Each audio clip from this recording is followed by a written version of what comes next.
여러분 평안하십니까? 오늘도 말씀과 함께 주님의 은혜 가운데 거하시기 바랍니다. 오늘 말씀은 에스겔 4장입니다. 에스겔은 우리가 1장 2절에서 본 것처럼 여호야긴 왕 5년, 그러니까 주전 597년에 바벨론으로 끌려왔습니다. 바벨론에 침략해서 여호야긴 왕을 끌고 갈 때 에스겔도 제사장의 신분이었기 때문에 함께 끌려갔던 것이죠. 그러니까 에스겔이 바벨론에서 선지자로 부르심을 받고 하나님의 말씀을 받아 전했을 때에는 아직 예루살렘이 바벨론에 의해서 완전히 멸망되기 전이었습니다. 아마 유다 백성들은 아직도 자신들은 선민이며 하나님의 성전이 자신들 가운데 있기 때문에 바벨론에게 멸망당하지 않는다고 생각했을지도 모릅니다. 우리가 지금까지 당한 고난이면 충분하지 않느냐?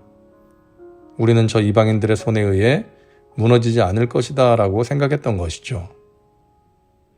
당시 거짓 선지자들이 전한 메시지가 그런 생각을 갖게 하는데 한몫을 했을 것입니다. 그런 백성들에게 하나님께서는 에스겔을 통해서 메시지를 전하시는 것입니다. 오늘 본문 말씀을 보면 하나님께서는 에스겔에게 몇 가지 행동 예언을 하게 하십니다. 이런 행동들을 통해서 하나님의 메시지를 전하게 하신 것이죠. 단순히 말로 전하는 것보다 훨씬 사람들의 이목을 끄는 효과적인 방법이었을 것입니다. 특히 에스겔이 했던 행동 예언들은 어느 선지자가 했던 것보다 독특하고 충격적인 것이었는데요. 이미 우리가 3장에서 본 것처럼 7년 동안 벙어리 행세를 하게 한 것을 포함해서 에스겔서에는 여러 가지 행동 예언들이 나옵니다. 오늘 4장에는 3가지 행동 예언이 기록되어 있는데요. 첫째, 토판을 통한 예언입니다. 너 인자야, 토판을 가져다가 그것을 내 앞에 놓고 한 성읍, 곧 예루살렘을 그 위에 그리고 그 성읍을 에워싸되 그것을 향하여 사다리를 세우고 그것을 향하여 흙으로 언덕을 쌓고 그것을 향하여 진을 치고 그것을 향하여 공성퇴를 둘러 세우고 또 철판을 가져다가 너와 성읍 사이에 두어 철벽을 삼고 성을 보위하는 것처럼 에워싸라. 이것이 이스라엘 족속에게 징조가 되리라.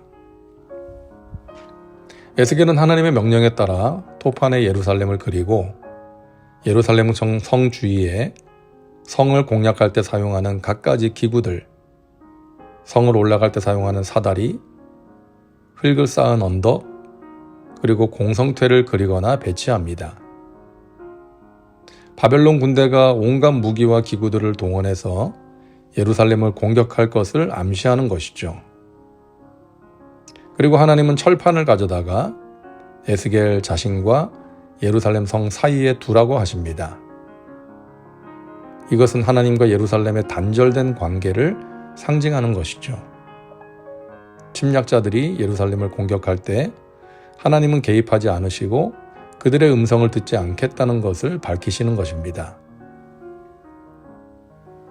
둘째, 고난의 잠자리를 통한 예언입니다. 너는 또 왼쪽으로 누워 이스라엘 족속의 죄악을 짊어지되 내가 눕는 날수대로 그 죄악을 담당할지니라. 내가 그들의 범죄한 횟수대로 내게 날수를 정하였나니 곧 390일이니라. 너는 이렇게 이스라엘 족속의 죄악을 담당하고 그 수가 차거든 너는 오른쪽으로 누워 유다 족속의 죄악을 담당하라. 내가 내게 40일로 정하였나니 하루가 1년이니라. 너는 또 내 얼굴을 에워싸인 예루살렘 쪽으로 향하고 팔을 걷어 올리고 예언하라. 내가 줄로 너를 동일이니 내가 에워싸는 날이 끝나기까지 몸을 이리저리 돌리지 못하리라. 에스겔은 왼쪽으로 누워서 390일 동안 지내고 그러고 나서는 오른쪽으로 누워서 40일 동안 예루살렘 쪽으로 누워서 지내라는 명령을 받습니다. 390일은 이스라엘 족속의 죄악 390년을 상징하고 40일은 유다 족속의 죄악 40년을 상징한다고 말씀하십니다. 이런 행동을 통해서 오랜 세월 지속되어 온 이스라엘의 죄악을 고발하게 하십니다. 그리고 이 기간 동안 에스겔은 줄로 묶여서 지내야 했습니다. 마음대로 반대쪽으로 돌아눕지도 못하는 것이죠. 사실 이해하기 힘든 장면 아닙니까?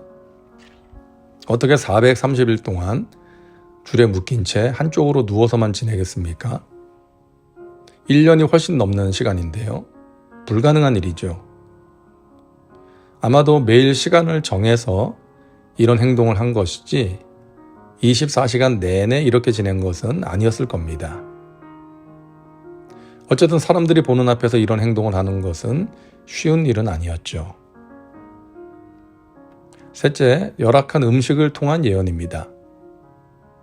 너는 밀과 보리와 콩과 팥과 조와 귀리를 가져다가 한 그릇에 담고 너를 위하여 떡을 만들어 내가 옆으로 눕는 날수 곧 390일 동안 먹되 너는 음식물을 달아서 하루 20세겔씩 때를 따라 먹고 물도 6분의 1흰씩 되어서 때를 따라 마시라. 하나님은 에스겔에게 390일 동안 묶여서 왼쪽으로 누워 지내면서 극히 적은 양의 음식만 먹으며 지내라고 명령하십니다. 에스겔이 매일 먹을 수 있는 곡식의 양은 20세겔로 제한되었습니다. 그것도 별로 칼로리가 높지 않은 밀, 보리, 콩, 팥, 조, 귀리였습니다. 요즘이야 이런 잡곡들이 건강식이지만 당시에는 칼로리가 낮은 가난한 자들의 음식이었죠. 뿐만 아니라 물도 6분의 1흰씩 마시게 하십니다. 이 또한 충분치 못한 겨우 갈증만 해결할 수 있는 양이었겠죠. 이것은 바벨론 군대에게 포위될 예루살렘의 상황이 얼마나 나빠질 것인지를 암시하는 것이었습니다. 물과 양식을 구하기 힘든 열악한 상황이 되는 것이죠. 우리가 예레미야서를 통해서 본 것처럼 여호야긴의 뒤를 이어 유다의 왕이 된 시드기야, 유다의 마지막 왕이죠.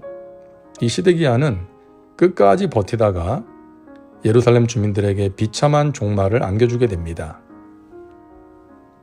바벨론의 포위가 1년 반 동안 계속되면서 예루살렘 성 안에는 먹을 것을 구할 수 없어서 결국 사람의 인유까지 먹게 되는 비참한 상황이 벌어지고 말았던 것입니다. 왜 이와 같은 끔찍한 상황이 오게 된 것입니까? 우리가 그동안 여러 차례 확인한 것처럼 오랜 세월 계속되어 온 이스라엘의 죄악 때문이었습니다. 이제 죄값을 치를 때가 온 것이죠. 그들이 경험하게 된 기근은 영적인 기근의 원인이 있었던 것입니다. 솔로몬 시대 이후 북이스라엘과 남유다는 계속해서 영적으로 내리막길을 걸었던 것이죠. 이 모든 것은 죄로 인한 역사의 당연한 결과였던 것입니다.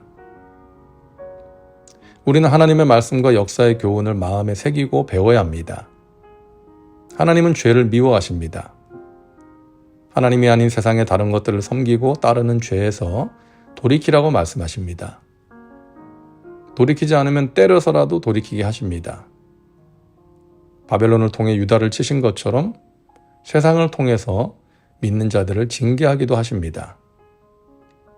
오늘도 말씀과 함께하는 우리 믿음의 식구들은 하나님의 말씀 앞에서 하나님께서 기뻐하시는 복된 삶을 살아가시기를 주님의 이름으로 축원합니다.